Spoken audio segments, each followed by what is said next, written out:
I'm John Batchelor. This is the John Batchelor Show. Next week I hope to be speaking to Immaculée Ilibagiza. She is a Tutsi Rwandan. This is her story of her survival in 1994 and afterwards. She's married now, she has a family, she lives in the United States, and she's speaking about her book and her experience. She is a devout Christian. She goes to communion church every day, to my knowledge. And this book tells the story of the Rwandan massacre in a fashion that I had not seen before. There were warnings, signs that this society was at a knife's edge years before the incident in the spring of '94. And that is all well and good. She is a 19-year-old, experienced the threat of Hutus. She's a Tutsi. It was the Hutus who led the massacre, calling the Tutsis cockroaches.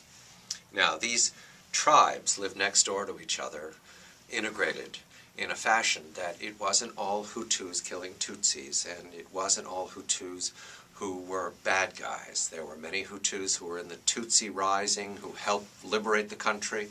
There were many Hutus who hid Tutsis, their best friends, their neighbors.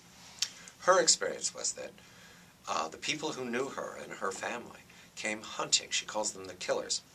She was hidden along with 6 other girls for 3 months in the second bathroom of a pastor, a Hutu pastor.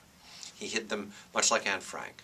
And they lived, the 7 of them, all day long inside this very small space. And the door itself was hidden by a wardrobe that the pastor moved in front. They escaped.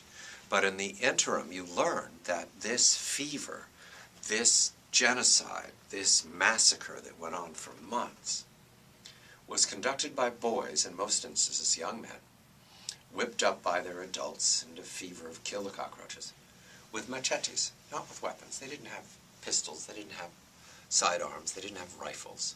They killed people with clubs and machetes. They chopped them to death. Her brother died bravely rather than give her her location away. He just faced down a gang and they chopped him and killed him. Now, what I also learned is that any point in those 3 months, a military intervention by the French, by the United Nations, by the United States, would have stopped the killing, would have frozen it, because the Hutus were not brave soldiers. They were in a bloodlust, a fever. It was like they all had a brain disease. And when the French did show up, she found refuge with them for a while, and then she found refuge with the Tutsi army that rescued and stopped the bloodletting. It is worth going over these facts again and again, because it will happen again. It's happened before in history.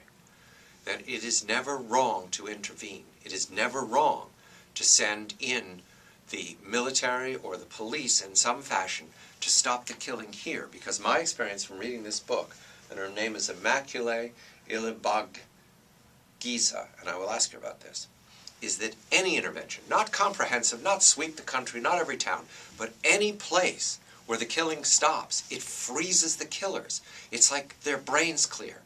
Because these many years later, what's true in Rwanda is that the survivors, the men who participated in the massacre, feel cursed.